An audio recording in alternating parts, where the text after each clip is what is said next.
फिर से आप सभी का शुरुआत करते हैं और बात लखनऊ की करेंगे। बड़ी खबर है जहां लखनऊ में धर्मांतरण का सरगना जमालुद्दीन गिरफ्तार किया गया है। एटीएस के शिकंजे में जमालुद्दीन और छांगुर बाबा इस्लाम अपनाने के लिए लाखों का लालच लड़कियों को देता था। 40 बैंक खातों से करोड़ों की लेन देन का भी खुलासा हुआ है। अवैध धर्मांतरण का सरगना है जमालुद्दीन। गिरफ्तारी हुई है। एटीएस के शिकंजे में छांगुर बाबा आ चुका है। इसी से जुड़ी एक रिपोर्ट देखिए।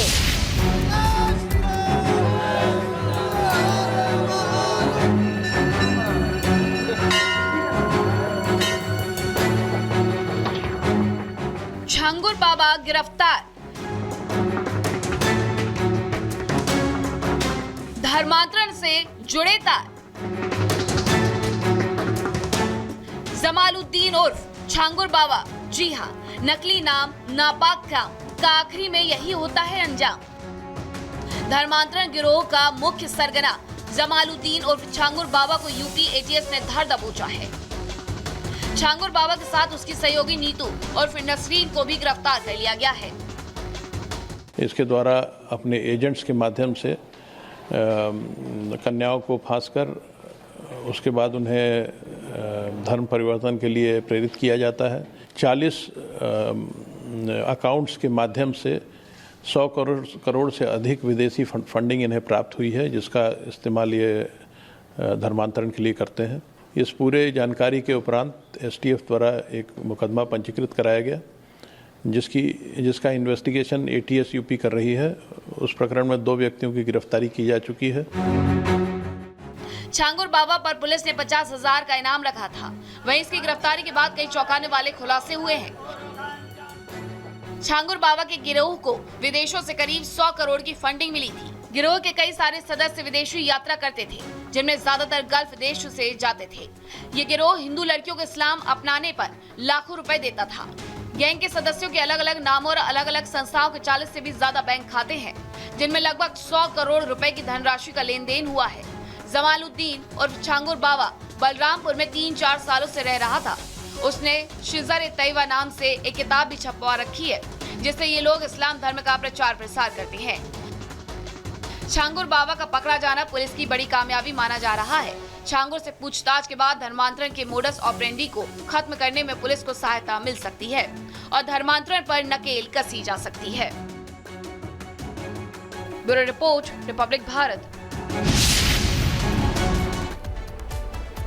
बढ़ते आगे, कभी रोटी पर थूक, कभी जूस में थूक और अब दूध जिहाद का मामला सामने आया है। लगातार जिहाद के मामले बढ़ते जा रहे हैं। मामला उत्तर प्रदेश का है, जहां लखनऊ में एक दूधिया दूध में थूक डालकर सप्लाई कर रहा था।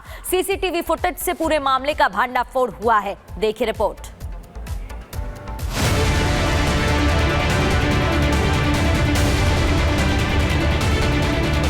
सावन के पवित्र महीने की शुरुआत होने वाली है, लेकिन उससे पहले सनातनियों के खिलाफ जिहादी गैंग का जिन एक बार फिर जाग गया है और हिंदुओं की आस्था से खिलवाड़ करने की साजिश रची जा रही है।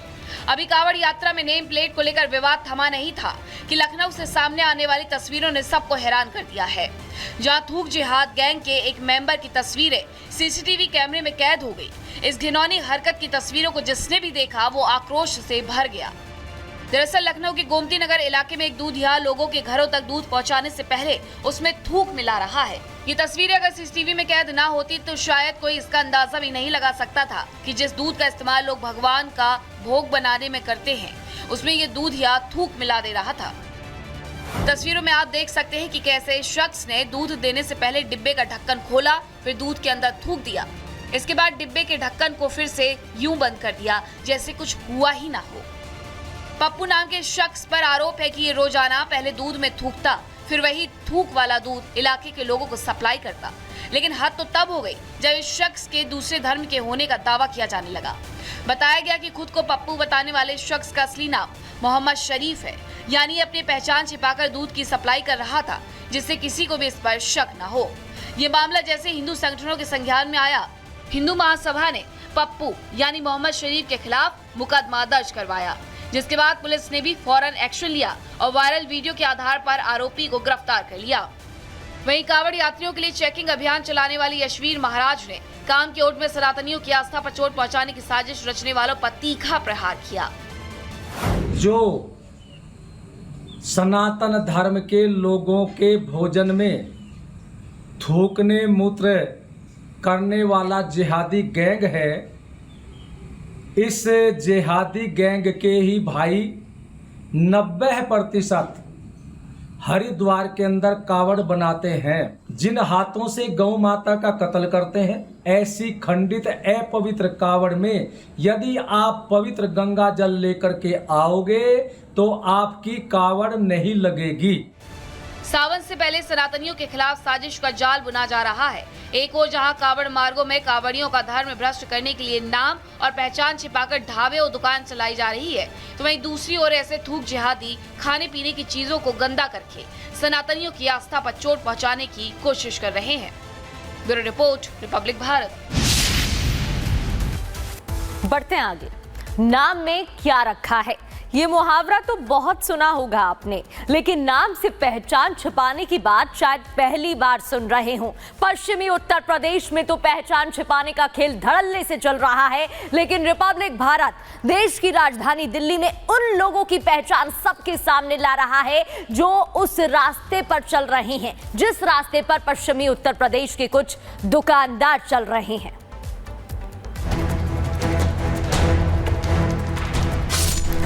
पहचान छिपाकर दुकान चलाने वालों के खिलाफ जैसे तैसे मुहिम तेज हो रही है, तो पता चल रहा है कि देश के हर कोने में नाम जिहाद का खेल धड़ल्ले से जारी है। यूपी, उत्तराखंड के बाद अब दिल्ली में पहचान छिपाकर दुकानों में खाने पीने का सामान बेचा जा रहा है। पश्चिमी दिल्ली में नाम बदलकर डेयरी चलाने का सनसनीखेज खुलासा हुआ। रिपब्लिक भारत के रियलिटी चेक में न्यू विजय डेयरी नाम से चल रही दुकान को स्कैन किया तो नाम साबिर अली निकला। न्यू जहान पनीर भंडार का मालिक शाहनवाज खान निकला। राजा डेयरी चलाने वाला मोहम्मद इकबाल है। ये आपको एक डेयरी नज़र आ रही होगी, न्यू विजय डेयरी।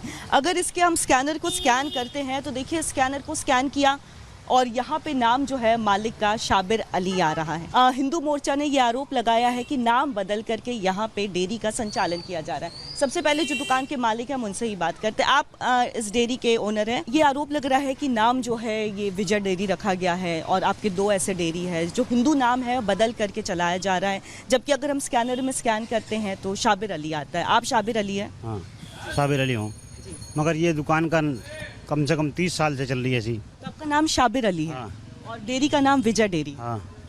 तो मैडम मेरे तो उस नाम का सबको पता है। हाँ। पहचान बदलकर हिंदुओं को सामान बेचने का मामला जैसे ही सामने आया, हिंदू संगठनों का गुस्सा फूट पड़ा। स्थानीय लोगों में नाम बदलकर डेयरी चलाने को लेकर भारी आक्रोश है। हम सोचते थे हिंदू डेयरी है, लेकिन जब स्कैन किया तो पता लगा कि मुस्लिम नाम आ रहा है। हमारा त्यौहार आ रहे हैं और उनका कोई पता नहीं है कब थूक के डाल दे, कब क्या कर दे। हमारे धर्म को भ्रष्ट करने के लिए ये तत्पर रहते हैं। बस हमारी तो यही इनसे है कि आप अपना नाम चेंज कर लो, बात खत्म।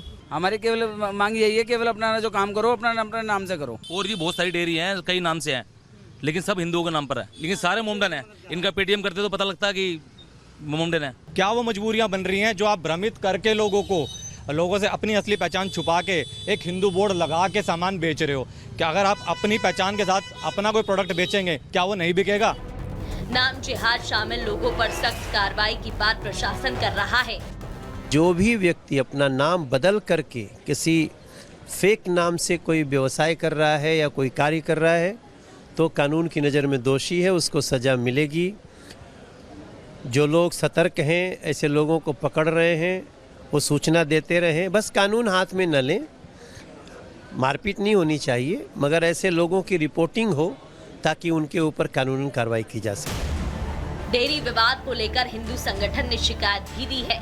सोचने वाली बात यह है कि देश के न जाने कितने कानों में नाम जिहादी आस्था के साथ खिलवाड़ करते होंगे।